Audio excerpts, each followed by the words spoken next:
d'études consacrée à Abel Ferry. Une idée qui a germé, l'idée de ce travail collectif,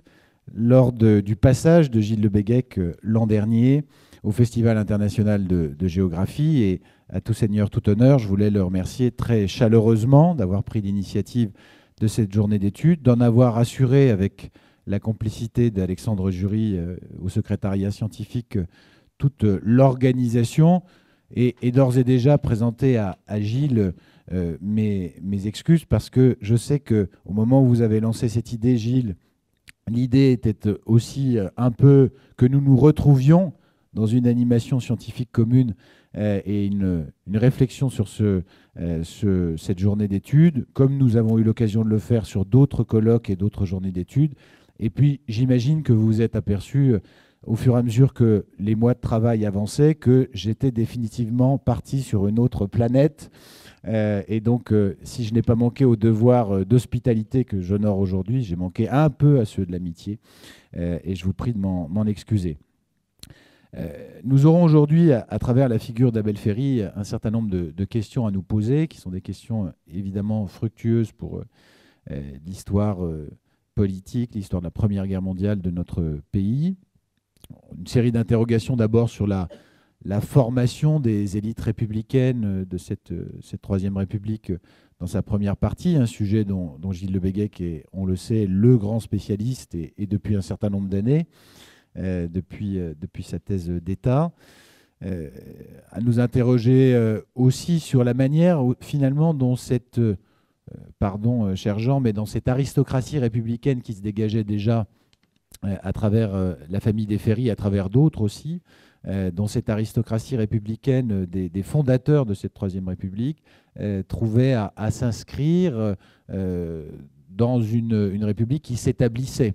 et dont finalement certains des processus de recrutement avaient déjà changé par rapport à ceux des années 1880-1890. Des questions aussi sur l'inscription locale de ces grandes familles républicaines, avec, vous le savez, dans le cas d'Abel Ferry, une particularité, puisqu'il a été député de la circonscription d'Épinal, et pas de celle de Saint-Dié, même si c'est aujourd'hui Saint-Dié qui lui fait mémoire, alors qu'il était effectivement plutôt attaché à la partie est du département, et même très attaché à cette partie du département, comme en témoignent beaucoup des photographies qui ont été conservées dans la famille, où on le voit bien sûr dans ce chalet à Abel Ferry que tous les déodaciens connaissent. Des questions fructueuses et passionnantes aussi avec Fabienne Bock, que je remercie d'avoir fait le déplacement, d'être venue parmi nous, sur l'invention du parlementarisme de guerre, parce que si on y réfléchit finalement, l'équation qu'ont eu à résoudre les élus, les responsables politiques de la Troisième République pendant la Première Guerre mondiale était une équation singulière au sens propre. La République avait déjà eu à s'affronter au moment où elle s'inventait. Elle avait déjà eu à s'affronter à une situation de conflit. Dans un cas, elle s'en était sortie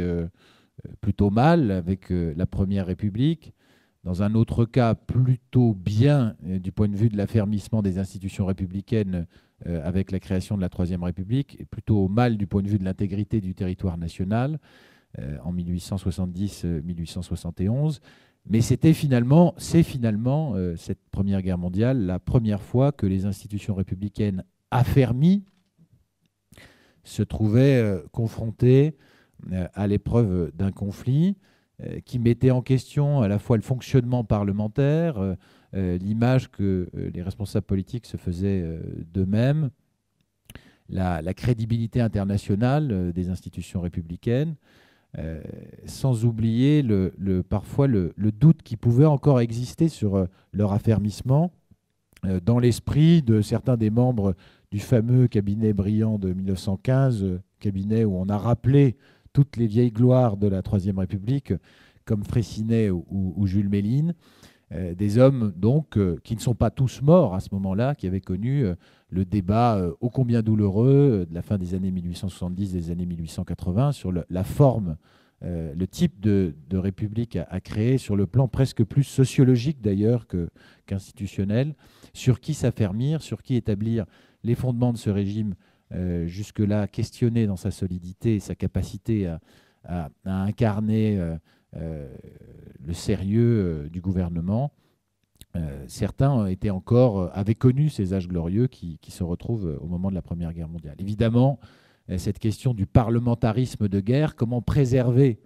ce qu'il y a de plus précieux dans la représentation nationale et sa légitimité, sa crédibilité, sa capacité à mener des débats, et en même temps, c'est une formule qui est un peu moins à la mode aujourd'hui, mais elle l'a été, et en même temps, être dans l'efficacité, la capacité à prendre des décisions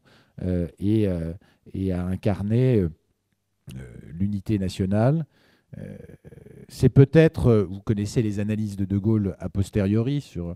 la manière dont la Première Guerre mondiale a été menée. Beaucoup d'hommes qui y ont survécu ont considéré que c'est dans cette alliance singulière que la victoire reposait en germe, et que, au contraire, dans des régimes qui avaient connu une transformation de leur gouvernement vers un mode plus autoritaire, accéléré pour ce qui est de l'Allemagne, eh bien, la nouvelle forme de gouvernement de guerre avait suscité un élan et une adhésion moins large de la population, donc finalement la défaite. Et puis, des questions passionnantes aussi à se poser, à nous poser sur la singularité de Jules Ferry au milieu de ces parlementaires de guerre qui sont, pour certains d'entre eux, qui ont laissé leur vie sur ces champs de bataille au moment des batailles elles-mêmes ou pendant des tournées d'inspection. Il en est sans doute la figure la plus brillante de ces parlementaires tombés au front, de façon très nette. Et pour autant, il n'a, dans la mémoire collective, et l'émancipation par rapport à la figure tutélaire de l'oncle, qu'on trouve, dont le cadre a d'ailleurs été décroché, il a été raccroché là, c'est bien. On est encore en famille. Eh bien, reste mal assuré dans la mémoire collective, à ce point qu'ici, par exemple, à Saint-Dié-des-Vosges, avant l'acte symbolique que nous allons accomplir dans quelques moments, une appellation existait qui était dédiée à Abel Ferry, un préventorium, mais mal assuré dans la littérature officielle, et plus lié en réalité à la figure de son épouse et de sa veuve qu'à lui-même. Des questions donc passionnantes, y compris sur l'écriture de guerre, et ce sera ici Nicolas Offenstadt, je crois, qui viendra revenir sur ce point, puisque beaucoup de combattants, on le sait, ont pris des notes pour expliquer ce qu'ils ont vécu, dans des conditions plus ou moins simples, qui étaient sûrement, il faut bien le dire, plus compliquées pour le combattant moyen que pour Abel Ferry, de prendre des notes sur ce qu'il vivait dans les tranchées. Mais il y a une qualité de sincérité et aussi de sévérité parfois dans ces carnets de guerre d'Abel Ferry, qui est tout à fait exceptionnel et qui constitue dès lors un témoignage peut-être moins lénifiant que ce qu'on entend parfois louer aujourd'hui dans la mémoire nationale à propos du 100e anniversaire de la fin de la Première Guerre mondiale. Puis la question, bien sûr, de la structuration de la mémoire, ce sont des questions éminemment passionnantes. Qu'est-ce qui fait qu'on conserve la mémoire d'un responsable politique, souvent une inscription locale, le fait d'avoir attaché son nom à une grande loi, d'avoir connu une mort tragique, en l'espèce, c'est le cas. Beaucoup d'autres éléments aussi. Et donc, il nous faudra analyser cette singularité. Je voudrais, en conclusion, remercier, d'abord dire mon émotion d'ouvrir un colloque